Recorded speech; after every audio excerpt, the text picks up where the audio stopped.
Om Jnanatimirandasya Jnanam Janashalakaya Chakshuram Militam Jena Tasmai Sri Gurave Namaha. Thank you.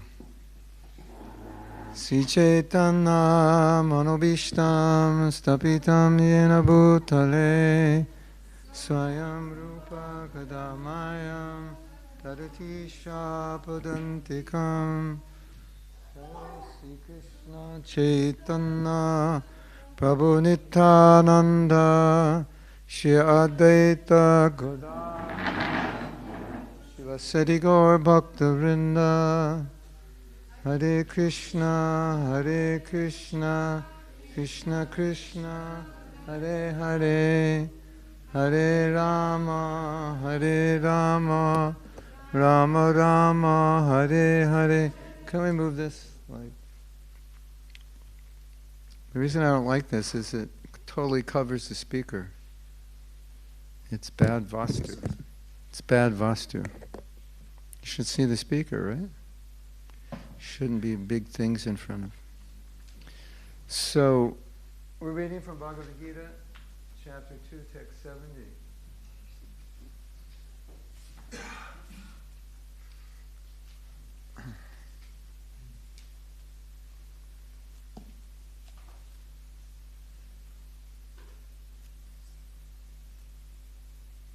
Apuryamanam Achala Pratishtam Samudram Apa Pravishanti Yadvat Tadvat Kama Yam Pravishanti Sarve Na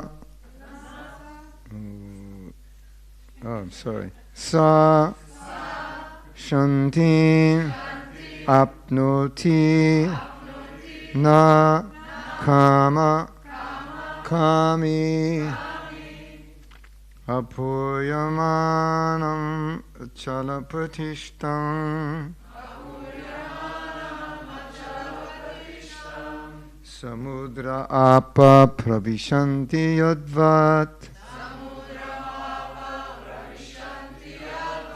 Tadvat kama yam pravishanti sarve Sashantim apnoti na kama kami Apoyamanam achala pratishtam Samudram apa pravishanti yadvat Tadvat kama yam pravishanti sarve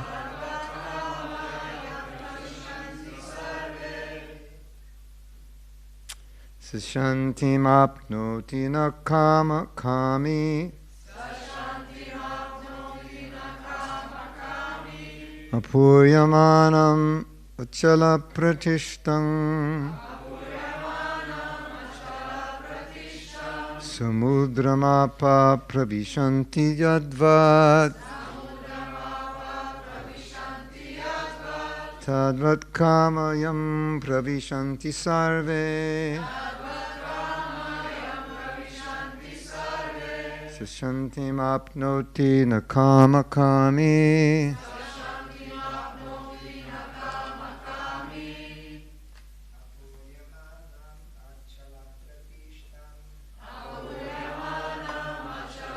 Pratishtam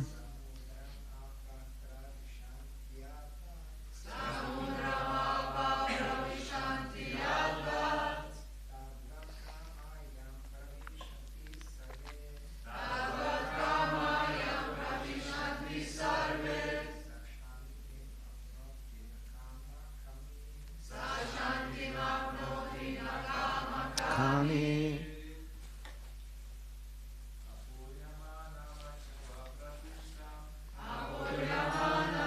Achala pratishtam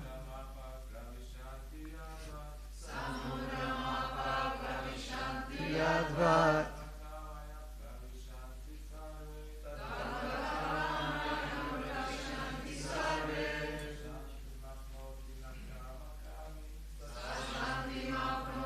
Nakamakami. Ladies?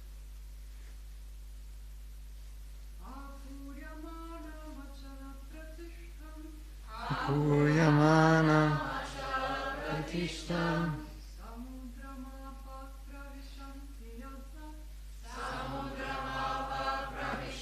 Yadvat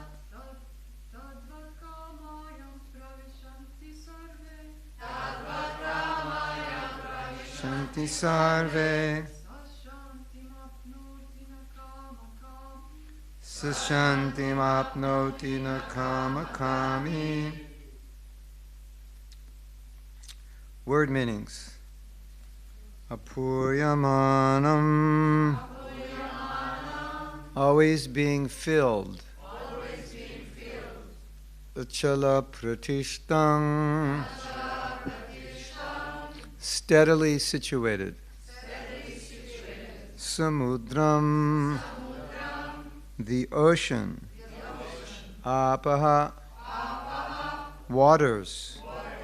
Pravishanti, enter. Yadvat, as. Tadvat, so. Kamaha, desires.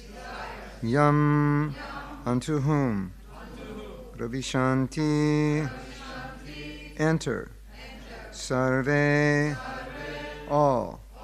Saha, that person. Shantim, peace. Apnoti, achieves. Na, not. Kamakami, one who desires to fulfill desires. One could also desire not to fulfill desire. And that is also a desire. If you want to become free from desire, good luck. Translation: a person who is not disturbed by the incessant flow of desires that enter like rivers into the ocean, which is ever being fulfilled, but is always still, can alone achieve peace, and not the man who strives to satisfy such desires. Please repeat. A person who is not disturbed by the incessant flow of desires that enter like rivers into the ocean, which is ever being filled, but is always still, can alone achieve peace, and not the man who strives to satisfy such desires. Sounds like a bit like Shakespeare, doesn't it? Quite dramatic. Purport: although the vast ocean is always filled with water, it is always, especially during the rainy season, being filled with much more water, but the ocean remains the same, steady. It is not agitated, nor does it cross beyond the limit of its brink. That is also true of a person fixed in Krishna consciousness. As long as one has the material body, the demands of the body for sense gratification will continue. The devotee, however, is not disturbed by such desires because of his fullness. Hey, Krishna, well, it's like you have Krishna consciousness and you have a material body, and the material body means material desire. Well, also there are certain needs which we wouldn't consider them extraneous or material, they're just necessary. But beyond what is necessary, then we would call that material if it has no relation to service or no benefit for us spiritually. So, Prabhupada's making a statement which almost can sound contradictory, because he's saying the more you're full, the more you tolerate. But if you're full, why would you tolerate? It seems, right? Doesn't it? Like, if I'm full up, if I'm full in Krishna consciousness, why would I have to tolerate? But Prabhupada's saying, you have to, because you have a body. And the body's always going zzz, zzz, zzz. You know, the senses, the mind, the tongue, the nose, touch, hearing, tasting. It's always going zit, zit, zit. Eat more. Just eat a little more. This is really good. You should eat some more. We all have tongues, so we know. We were talking today, the tongue, what does Bhaktivinoda Thakur say? He said, of all the senses, the tongue is the most difficult to control.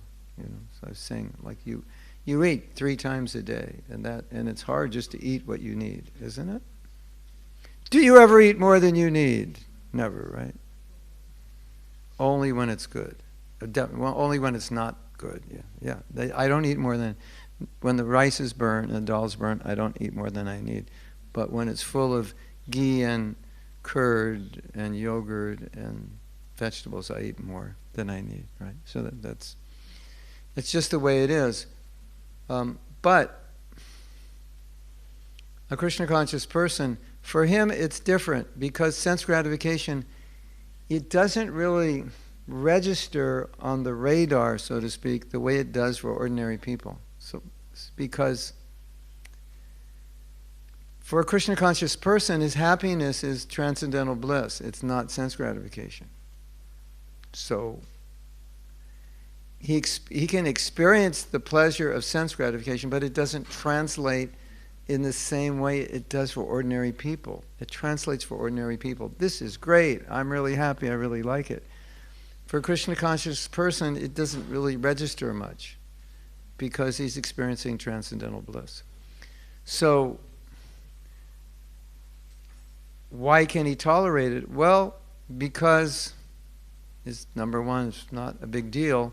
And number two, when you do some austerity, some tapasya, some sacrifice, you swim more in the ocean of Krishna consciousness. So if you know through experience that if I do a little tapasya, then I go deeper into the ocean of nectar, and I'm already in that ocean, it's pretty easy to control it, because I just keep going deeper.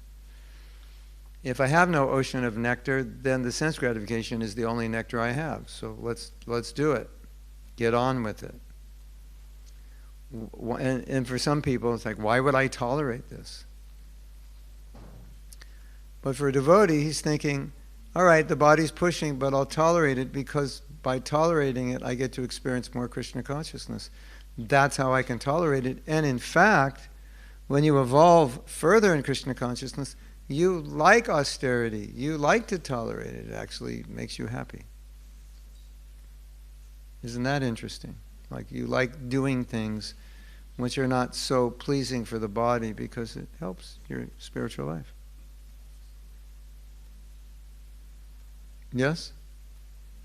You're all looking at me like, what are you talking about?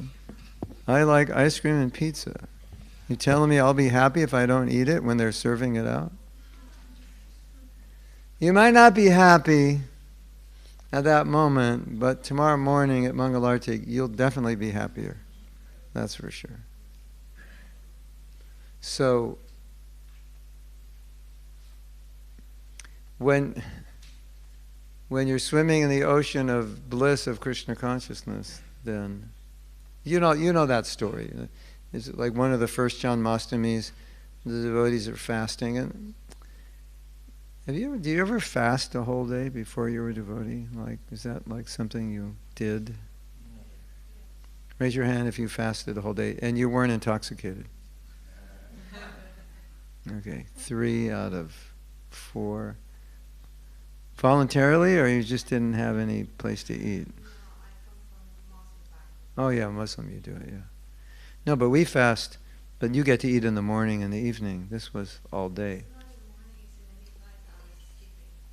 Yeah. Generally, if you weren't a Muslim, then probably not, yeah. So so anyway, so the story is that it was Janmashtami. On Janmashtami we don't eat, we don't drink. I mean, that's ideal. Ideally you don't eat and you don't drink. And so Prabhupada had all these young devotees not eating and drinking, and there was a feast after the midnight artik, so they fasted all day till midnight. And they were thinking, you can imagine what they were thinking during artik. You know, they were looking at the deities, looking at their watch, looking at the deity, looking at their watch. When the conch shell blew, they were like, we're going to take prasadam.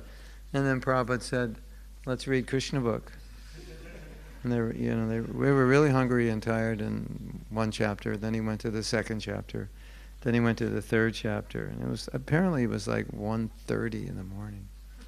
And Prabhupada saw everybody was sleeping, so he said, okay, and stopped. But certainly Prabhupada could have gone all night. So for him, the fasting was just making it easier to hear about Krishna. Just like a clear mind, I can hear about Krishna. If you ever fast and you actually do it right, your mind is very clear.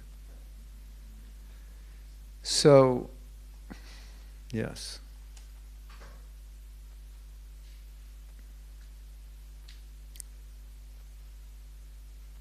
But anyway, the interesting point that Prabhupada's making here is that as long as you have a body, you have to tolerate the demands of the body. Even you're more advanced in Krishna consciousness, you still have a body, and it does want to eat, sleep, mate, and defend.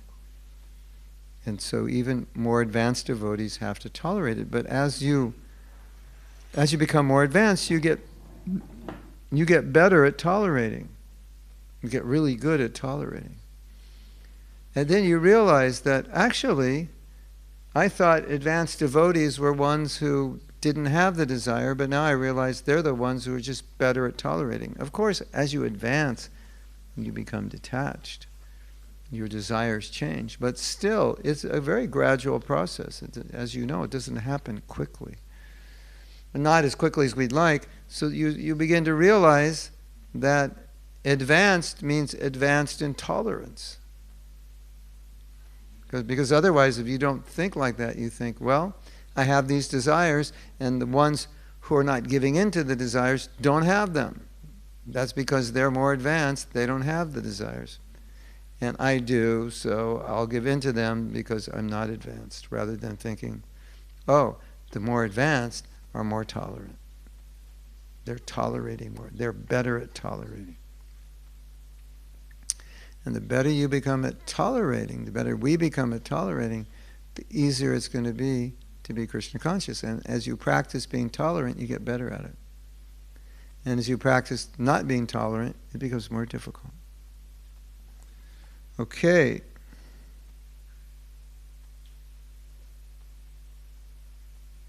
A Krishna conscious man is not in need of anything because the Lord fulfills all his material necessities. Therefore, he is like the ocean, always full in himself.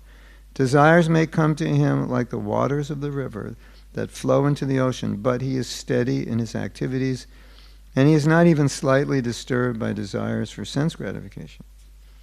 That is the proof of a Krishna conscious man, one who has lost all inclinations for material sense gratification, although the desires are present. So now Prabhupada's making an interesting point. Inclination versus desire. Did you catch that? Were you awake? Should I read it again? Oh, it's right up there. You caught it. I'll read it again anyway. That is the proof of a Krishna conscious man, one who has lost all inclinations for material sense gratification, although the desires are present. Wow. Did you hear that? Yeah. Inclination, although that is... Isn't that this? So Prabhupada's making a distinction between desire and inclination. I have a desire, but I don't have an inclination. Isn't that interesting? So who has the desire? Again, the body has the desire, the mind has the desire, the desires are in the intelligence, the mind intelligence, the senses, the desires there. But due to my fullness in Krishna consciousness, due to my advancement, my inclination is not to fulfill those desires. Why is that? Because if you talk about controlling desires, you're already losing. Because a pure devotee only desires to serve Krishna. So if we're talking about, I have to control my desire, okay, we have the body, we said that. But if you're cultivating pure bhakti, you wouldn't have any inclination to fulfill those desires, because those desires are for who? They're for you, they're not for Krishna. A pure devotee is only about Krishna. Prabhupada once gave a motto. He said, everything for Krishna. He said, everything for Krishna, nothing for me. And if you're new to Krishna consciousness, that's like shakes you up. Like, how could you live a life like that? Everything for God, nothing for me. That's like slavery, torture. But that's pure bhakti, that's love. And so when you're trying to cultivate Krishna consciousness and you understand clearly what it is, it's all about fulfilling Krishna's desires. So just to walk around and say, I have so many desires, not good. Because I should only have one desire, to please Krishna, right? That's, if I'm cultivating bhakti properly, I should only have one desire, to please Krishna. Why is there cold air blowing on my back? Is the air conditioner specially situated up here to keep the speaker awake? Is there air? What? The whole wall blows air? I have to bring a chadar with me. Did we do this last time? Yes, I do it last I just need a chadar. Can someone loan me their chadar? Can I borrow your chadar? Yeah, I do. Or anyone's chadar. I'll give it back, don't worry. I promise. You have many witnesses here. You have many witnesses. Thank you. Now I'm going to look like, this is called sadhu vesh. If you can't be a sadhu, at least look like one. When you wear a chadar, it's called sadhu vesh. Vesh means dress, right? Right? Isn't it? Sometimes it's good to fake it. You know, because then you feel like a sadhu. When vesh is dress. When we were young devotees, I mean, all we did was go out on the street and chant, do Harinam. And then we would wear regular dress when we would do sometimes Sankirtan. We went out to a concert one night, and we were distributing books, and then I saw a devotee, and he was at the concert, but he wasn't distributing books, and he wasn't wearing dhoti. And this was like the first time I ever saw a male devotee not wear a dhoti. This is the first time, because that's all we didn't really have any other clothes, because when you join, you turn to all you bring one pair of clothes, and that was like your work clothes, you know. You didn't really need anything. And I was like, there's a devotee and he's not wearing a dhoti and a kurta. And then I was like, put two and two together. It's like, oh, he's going into the concert and he doesn't want people to know he's a devotee, so he put on his regular clothes. And I thought, and then I just remembered, I said, yes, whenever I go out in a dhoti, I can't do any nonsense because people know I'm a devotee. But if I don't have a dhoti or tilak or anything, then, I'm saying that I would, but it's easier because when I'm in a dhoti, I can't go in and buy a bottle of wine in a dhoti, right? Smoke a cigarette in a dhoti, go talk to some girl and hug her in a dhoti, right? I hope not. So I'm dressed like a sadhu now. So I'm gonna act like a sadhu. Okay. Hare Krishna.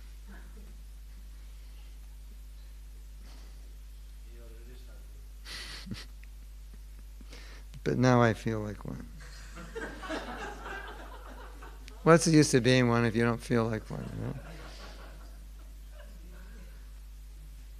Others, however, who want to fulfill desires even up to the limit of liberation, what to speak of material success, never attain peace. The fruitive workers, the salvationists, and also the yogis who are after mystic powers are always unhappy because of unfulfilled desires. But the person in Krishna consciousness is happy in the service of the Lord and has no material desires to be fulfilled. In fact, he does not even desire liberation from the so-called material bondage. The devotees of Krishna have no material desires, and therefore they are perfect. And therefore they are in perfect peace. So, raise your hand if you're a devotee by this definition. The devotees of Krishna have no material desires. How many devotees do we have in the temple today? Well,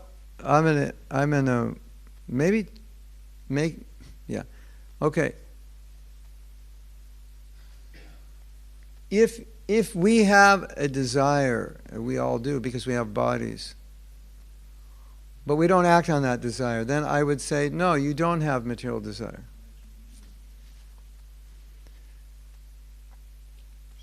And this is glorious because if I have some desire which is conditioned from my previous life or previous lives, and I don't act on it, that means I don't have material desire. I mean, that's another way of defining it, because I could act on it. I have the freedom to act on it. Nobody's stopping me, but I've decided that I only want to act for Krishna. That's the definition of a pure devotee. So, from a very strict black and white definition, I could say none of us are pure devotees. I could say none of us are even really devotees, because devotee has no material desire. But from the other hand, we can say we're all pure devotees as long as we don't act out on those material desires. As you know, as we all know, sometimes desires appear in our heart and we don't even want them. Yes? Isn't that frustrating? You're minding your own business and a desire comes that you have no desire to fulfill. You don't even know where it came from. It came from the past. And you think, oh, this is stupid, I'm not going to do that. And you go on with your devotional service. So, you could say, well, you're not a pure devotee because if you were, you wouldn't think of that. But I think for us, the glory of a sadhaka in our stage is the glory is that in spite of those things, we're only acting for Krishna. So that means there's like things in the way that are trying to pull at us, and we're not being pulled by them. That's glorious, isn't it? Give yourself a pat on the back. You are glorious. You don't give in to it. And that's what it means in this stage of bhakti. It means these things are being thrown at us all the time. But we don't give in to them. And Prabhupada said, the best way to engage the heart, the best way to engage the mind, is to think about how to bless, how to benedict, how to be compassionate towards others, how to give others Krishna consciousness. There's this beautiful story which illustrates how a devotee is always thinking about giving people Krishna consciousness, and it's kind of funny. So this takes place, I don't know, maybe 71 or 70, maybe 74. And they're building the temple, or 73, they're building the temple in Vrindavan, and I don't know why, but the government restricted cement, so you had to apply to get cement. Could you imagine? We need 1,000 bags of cement to build a temple, and you've got to get permission to get cement, and they only had like 300, and they're trying to get the other 700 or whatever it was. So Prabhupada is concerned about the construction of the temple, so he's thinking how they're going to get the cement, whatever else they need, how they're going to get it if it's rationed by the government, like that. So these things are on his mind. So finally, the devotees from America, they came, like, I think October 1970, there were devotees who came to India for the first time. And so no one had been to Vrindavan, but to speak of being in Vrindavan with Prabhupada. Or maybe I think Chutananda was already there. So finally, they're going all over India, and then Prabhupada said, now we're going to go to Vrindavan. So could you imagine, you're a new devotee. You've been to Calcutta, you've been here, you've been there, you've been to Surat, this and that. And now you get to go to Vrindavan with Prabhupada in his car. Wow. Could you imagine? Now what are you thinking? We're going to Vrindavan with Srila Prabhupada. So Gurudas tells the story that he got to go with Prabhupada, so he was thinking, we're going to go to Vrindavan. And naturally, for all of us in those days, when the first time we went to Vrindavan, we thought of the story of Akrura. Because in the Krishna book, Akrura is meditating on seeing Krishna, and he's going to Vrindavan and what it's going to be like, and anticipating, like when you go on a vacation. We're going to see this, we're going to see that, we're going to eat in this restaurant, we're going to go here, do this. So Akrura is thinking like that, but all about Krishna. And so Gurudas is thinking, I wonder what Prabhupada's going to talk about on the way to Vrindavan. And Prabhupada is dead silent. Nothing. Traveling. In those days it's probably like 4 hours. Traveling. Nothing. Finally, I don't know how long it was. I think it was like 3 hours or so. Finally, Prabhupada utters his first Rasik word on the way to Vrindavan. Cement. He was thinking the whole way about cement. Getting cement to build the temple. Hare Krishna. He's always thinking of the welfare of others. He's always thinking how to spread Krishna consciousness. That's what's on his mind.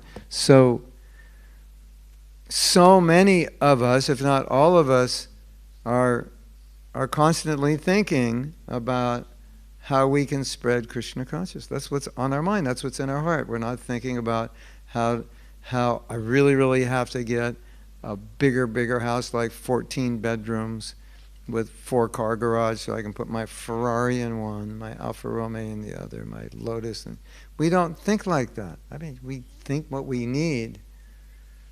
But basically, we're thinking about how to bless others. So Prabhupada said, the best way to control the mind is to think about spreading Krishna consciousness. Do you have experience, any of you have experience, when you're thinking about spreading Krishna consciousness, or you're spreading it, you are not thinking about yourself while you're doing that? You have that experience? You're thinking, oh, there's a person, let's give him a cookie, let's give him a mantra card, let's give him a book, or we could go there in Harinam, let's go over there, there's a lot of people. What are we thinking about at that time? We're not thinking, what's for lunch? We're not thinking about the new car I need to buy. We're not thinking about the new this. We're just thinking about them. It's practical, right? So, even though this body and heart may have so many desires, Prabhupada gave us a mission to give Krishna to others, and that mission is saving us from our own desires, because we can now serve others, and that's our saving grace. I must really be weak because I can't get this. Yeah, this is a good mic stand. Okay, now it's good. All right, now we'll never get it open again. Only Maternath will get it open. So we are fortunate that we've been given this mission, because we can like put all our desires into service and helping others, and then experience transcendental ecstasy in giving others Krishna consciousness. And this is what Prabhupada wanted us to do, and this is how he wanted us to utilize our energy. And you might think, well, this is interesting, because I bet it's really interesting if you think about it, because when Prabhupada started, Mukunda Maharaj was just, he was coming to 26, and then he wanted to go to India. So he's from Oregon, and he was flying back, and he was telling Prabhupada, I'm going to go to the West Coast, and then I'm going to go to India. It just gives you an idea of what it was like. Like, the Guru doesn't tell the disciple what to do, the disciple tells the Guru what he's doing. Just want to inform you, I'm going to India. Like, there was nothing in ISKCON in India to go to, and there's no service there. And Prabhupada said, well, since you'll be in California, on your way to India, maybe you could start a temple in San Francisco on your way out, you know. Okay, you know. So I don't know how long Mukunda, who's now Mukunda Maharaj, I don't know how long he'd been a devotee, but it wasn't that long. And he started a temple, and he went and told his friends about Krishna consciousness. Those friends turned out to be Guru Das and Janaki and Shamsundar Malati. But that spirit was put in their heart, all of them, that exciting spirit was put in their heart. And they're very young, and they just wanted to spread Krishna consciousness. And so these very young devotees had gone to San Francisco, and things started to take off. And it's, I mean, I think from our perspective today, that's hard to understand, that very young devotees like that could go there. But Prabhupada really instilled this desire to give Krishna very, very strongly. And he knew that would save us. And as a fact, it did, because when we started temples, all we did all day was go on the street, at least 7 hours minimum. All of us, the whole temple. And we just gave Krishna consciousness. That's all we did. 3 of us, 4 of us, very young devotees. And that's all we thought about. How could we get a bigger temple? How could we have a better Sunday feast? Where else we could go on Harinam? That's all we thought about. How could we make... You know, in the temple I was in, we were like 3 of us, 4 of us. And I told all the devotees, every night we should pray to Radharani or to Prabhupada to send more devotees, send people here, help us. And when we started praying, people started coming. And when they came, what did they do? They went out with us the next day, all day in Harinam, said, here's some magazines, give these to people, they need it, give them cards, like right from the beginning. I'm not necessarily saying that was the best thing to do, but that was the only thing we could do, because we were all out on the street, so we couldn't take care of them. Hare Krishna. He's here, everyone, with a glorious entrance.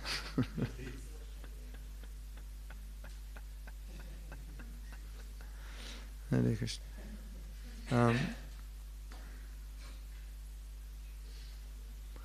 So here you have these very young devotees, and Prabhupada had requested, he said, please open 108 temples. If you look at BTG magazine, in 1970 of January, that's when I joined, I think there were 19 temples, something like that. And Prabhupada said, open 108 temples. So that was like, you know, everyone's mind, everyone in ISKCON knew that was the mission, to open 108 temples. So we're all thinking, where's the next temple going to be? When I joined, I think there were 19 temples in the world, and 6 of them were in California. Because California was where all the devotees were being made. And so every time you get enough devotees, you'd send a devotee out to another city. And you know, California is like 20 million people. So, you know, you can have a lot of temples where there's 20 million people. And so, with all these little young devotees, and Prabhupada saying, open temples, and everybody's thinking, where's in this temple? Are you going to go? You want to go? Let's go here. That's what we were thinking. And then we'd go there, and just how do we get a place? Where do we do a Sunday feast? That's all we were thinking about.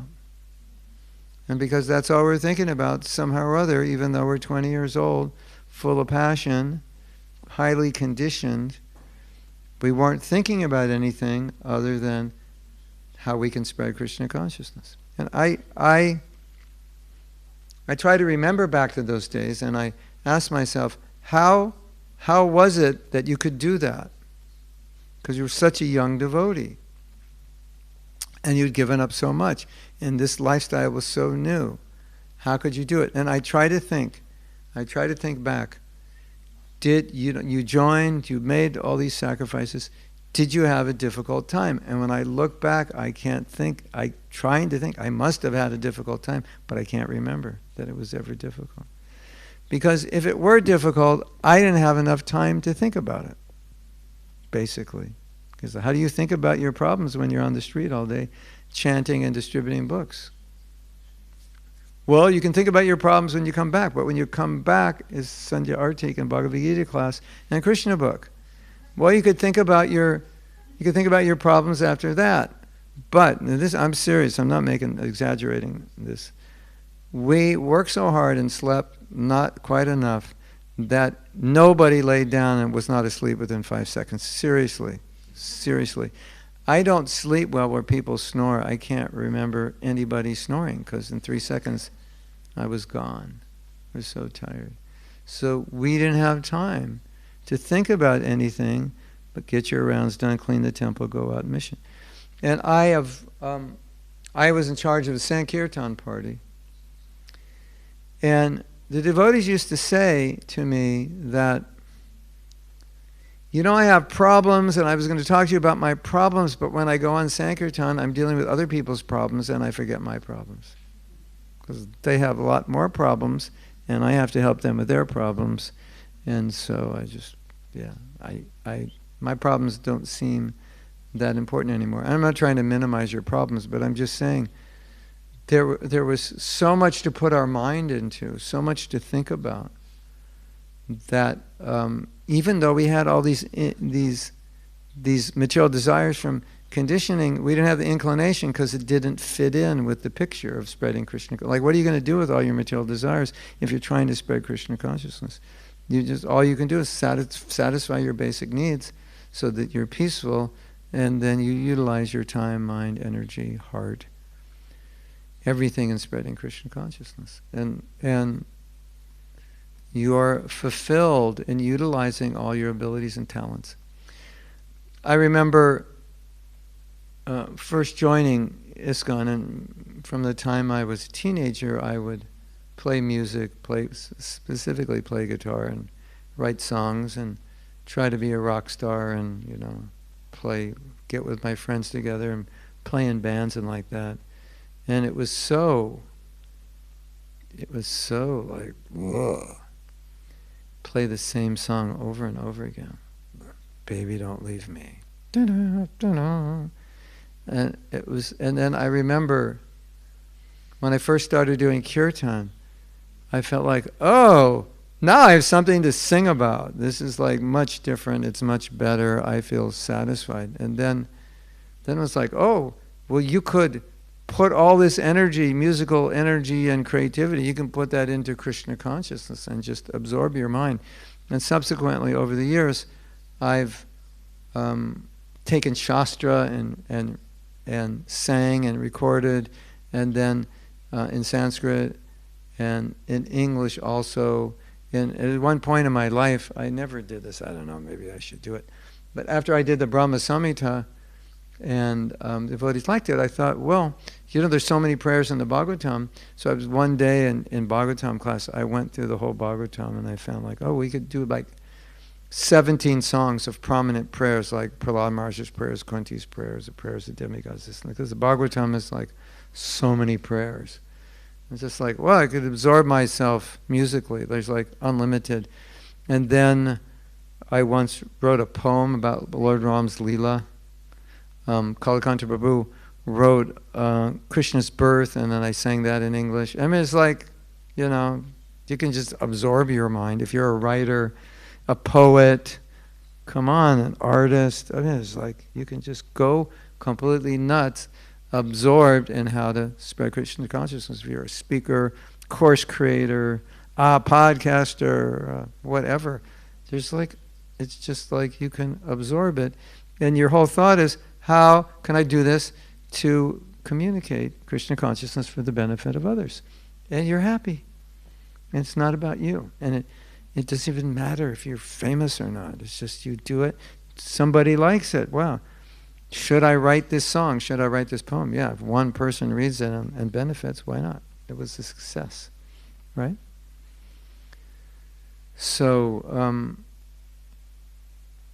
I would say, if I remember correctly, I would say that the Hare Krishna movement, when I joined, everyone was just absorbed in giving Krishna consciousness to others and meditating on how to spread it. Like everyone in the movement, that's all we thought about. And even though we were full of desires, we were not full of inclinations to fulfill them. There's the secret to success. Hare Krishna. Srila Prabhupada ki jai. So now we can have some questions and comments and challenges. And yes.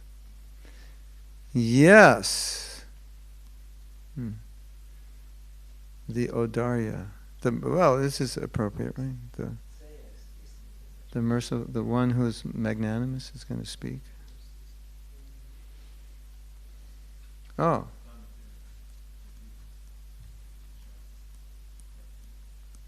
Krishna Govinda.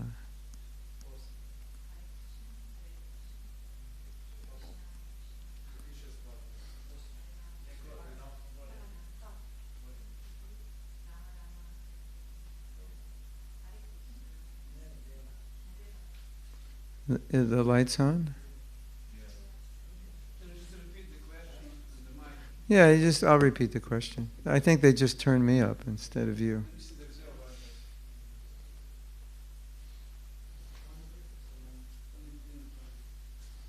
There's only one person that knows how to run this.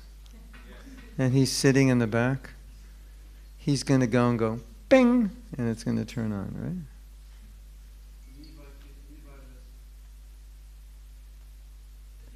Krishna.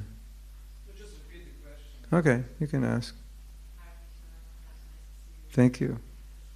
I would like to ask, is there any similarity with having, if we have material desire, that means we are all about asana. Yeah.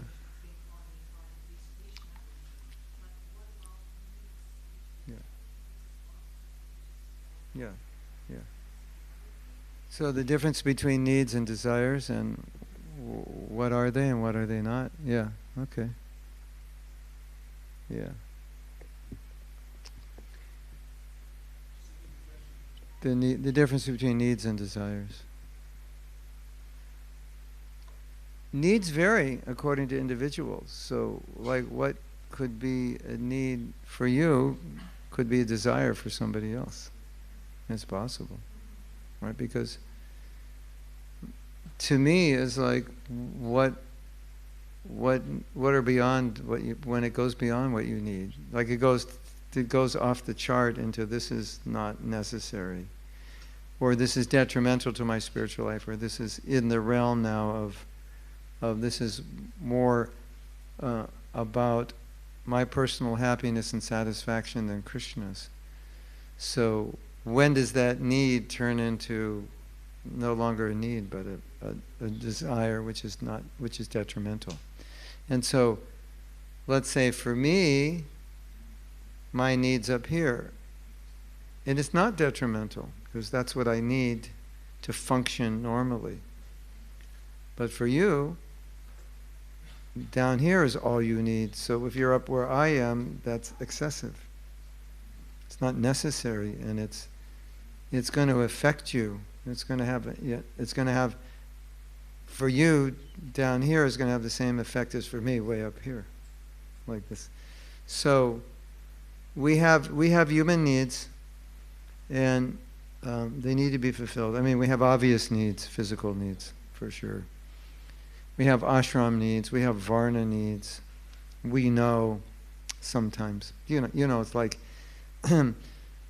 We know what it's like when you don't eat enough. I'm not going to eat much today, because it's not good to eat. Right? So I just eat very little for breakfast, and then until lunch, I think about what's for lunch. So there's no point in doing that. It's worse. And so your friend says, I think you should just eat a little more, because that way you don't have to think about eating. And so you eat a little more, and you're good. But what if you eat too much? Then that's more than... You eat more than you need, not good. You eat less than you need, not good. You eat what you need, good. So I think with all our needs, it's like that. There's a point where it's not enough, there's a point where it's too much, and there's a point where it's enough. And it's different for all of us, different sized body, right? Do you need this in your life? Will that help you? Yes, I need it. Is there something wrong with you because you need it? No, that's your nature, that's your conditioning, you need it. But once you get it, you're fine. And then now you can focus on your bhakti. Panchatattva ki jai, Gornitai ki jai. So I think we err on both sides.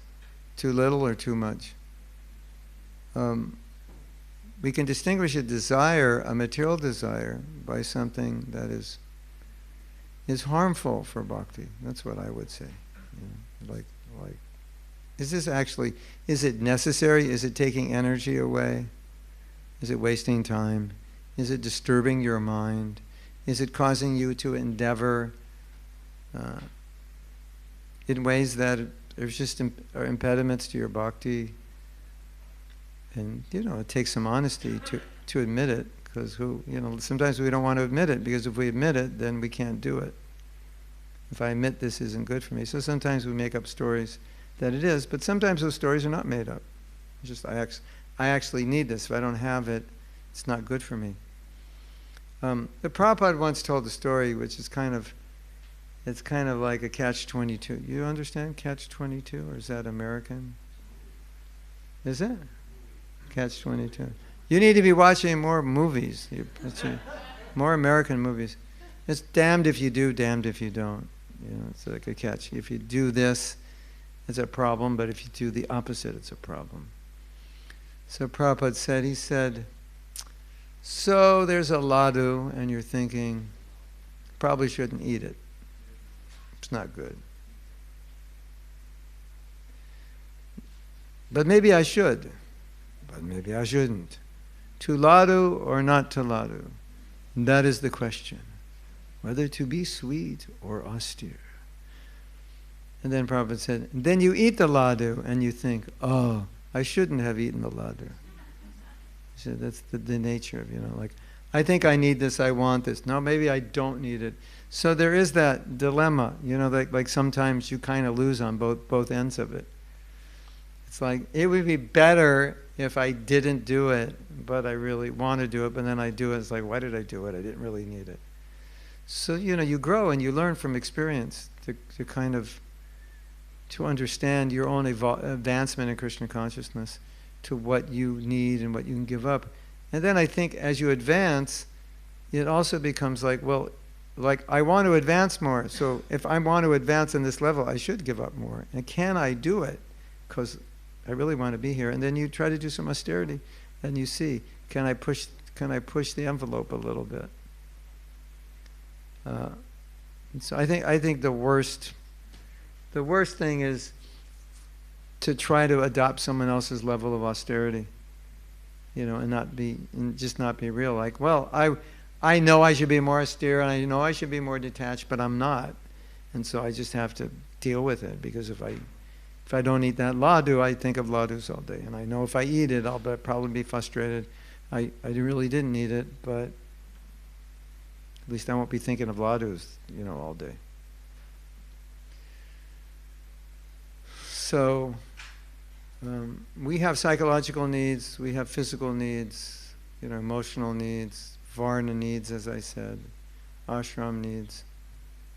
And, it's like if you put a brahmachari in the grihastha ashram, it doesn't work.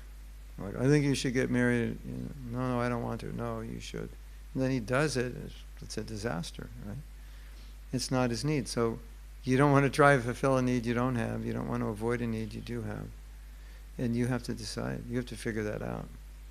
But they're not, needs and desires are different, because needs they're not choices. You have to have them. You can't choose not to eat. And if you have the nature of a grihasta. You can't choose not to be. It'll be a disaster because you'll end up with someone else's wife, or you'll end up with a prostitute, or you end up, it'll just be a mess. So you just, because we've seen that, right? Someone tries to be too renounced, and that doesn't work. They have the need, but they're pretending they don't. Like Krishna uses the word mitya chara. Mitya means false, and achara means action. So if you dwell on some sense object all the time, you're giving it up, but you're always thinking about it, then you're false. There are 8 kinds of brahmachari, and that's one of them. To be thinking about, have sexual thoughts, but you're celibate, wearing saffron. That's, it's like, well, if that's what you're going to do, then get married. No, I don't want to get married, it's not good. But you're thinking about it all the time. Well, but I don't want it. Well, too bad, because it's not helpful for you, because you have that need and you don't want to admit it. So then just do it. And if you don't need it, then renounce it, detach. Show us you don't need it. So, like we were talking in Italy, like sometimes, maybe it wasn't Italy, maybe it was somewhere else. Sometimes you don't know if you're renounced or not, because sometimes you just suffer, and then you think you're renounced. I hate this. I'm never going to do this again. It's just pain. And or you're 20 years old and you think, yeah, I can do this. And getting up at 2 o'clock every day and 32 rounds. Like 3 years later, you're gone. What happened to Bhakta so-and-so? I don't know. He escaped in the middle of the night. But he was doing so well. Yeah, he was way above his head. He drowned. It was too much. So sometimes you can't tell. You need help. You need seniors to tell you. You think, I can do this. You think is this my need, or is this just a desire I have that's unnecessary?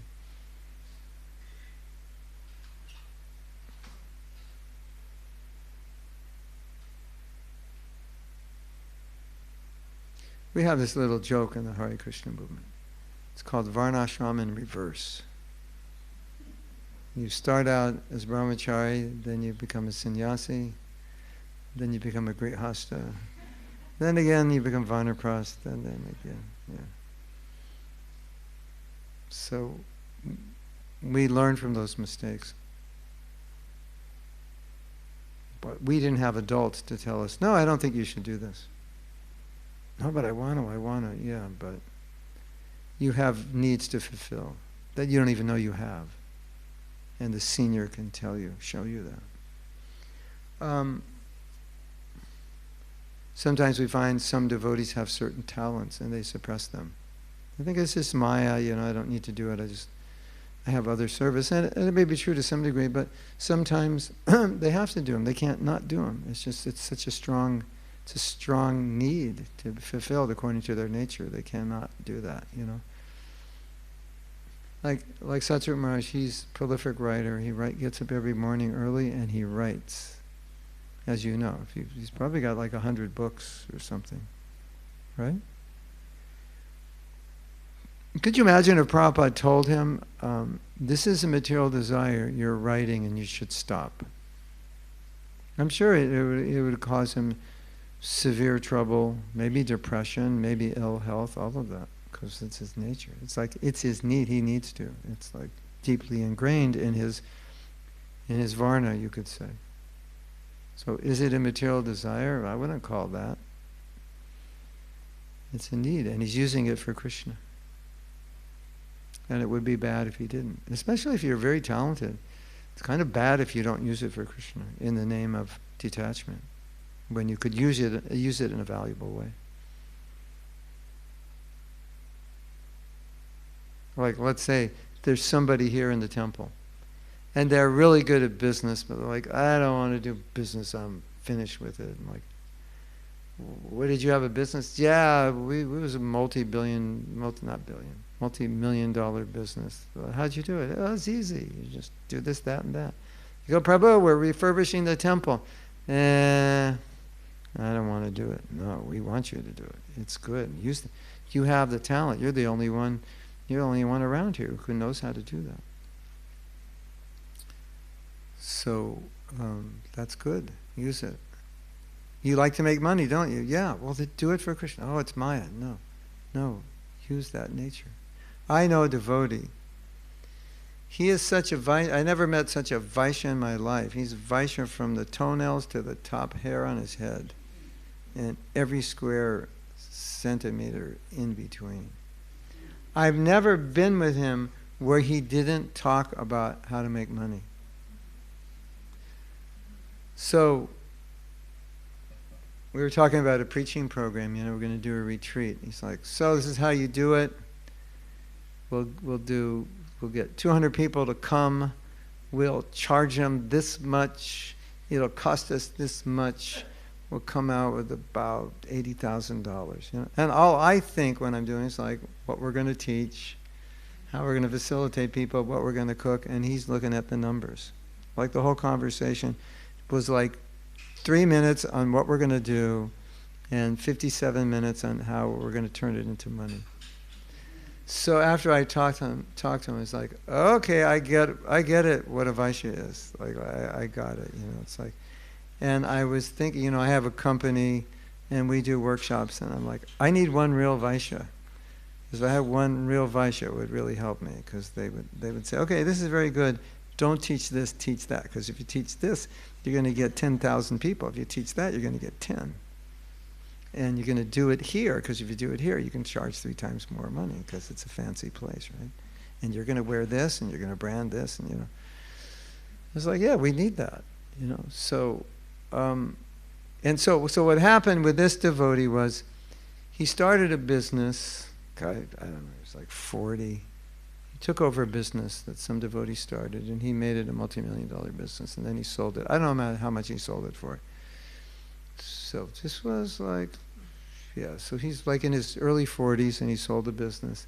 And he told me, he said, I sold the business. He didn't tell me how much. He said, but I don't need to work another day in my life with the money I got from the business. So he started working on some preaching program, and then about 6 months later, he was on another business, because he's a Vaishya. And since that time, he's gone through many businesses. Then he was like in investment business. He lost tons of money with that when Brexit happened. And then this, that, and the next thing, he's just like, oh, that's like, you can't change that nature. It's not a material desire, it's nature. And he's very generous. I think he gave $1 million to the TOVP. He's very generous. So that's not material desire, that's just nature. So he needs to make money. And one devotee said, in Mayapur, in Mayapur there's a village, a Ghosh village, right? Where all the cows are, and you get all the milk there, right? And so everybody knows in Mayapur that they add water to the milk, or as Jayapataka Maharaj said, they add milk to the water.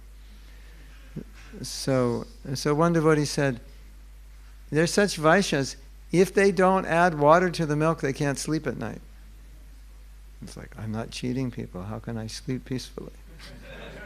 Isn't it like that? Like, am I so stupid that I wouldn't put water in the milk, to double the volume? I would hate myself. So some have that nature. And a Brahman's nature is like total honest.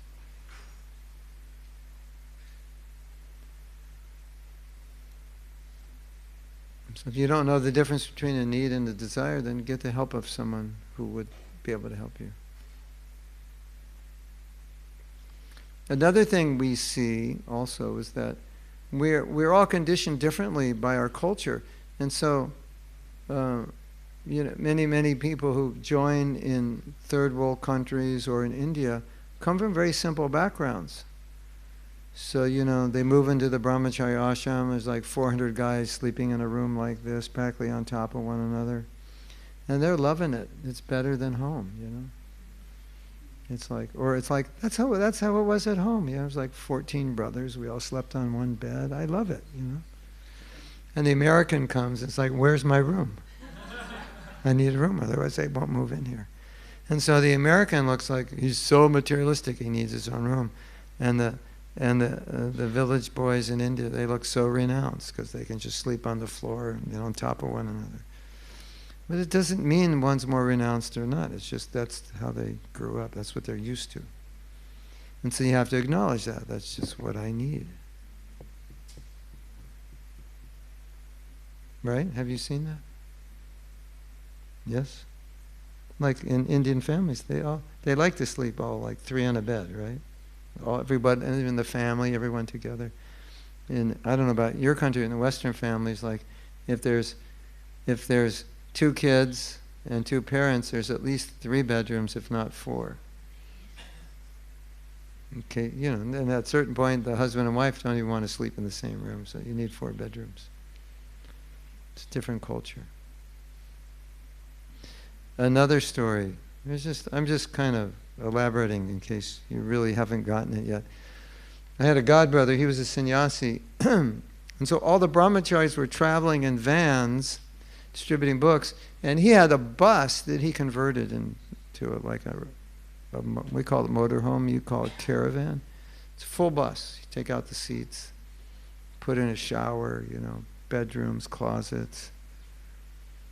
And so one young brahmachari was talking to a senior sannyasi. He said, if Maharaj is more renounced, he's a sannyasi, why does he have a big bus and all the brahmacharis aren't supposed to be as renounced, they're all living in vans?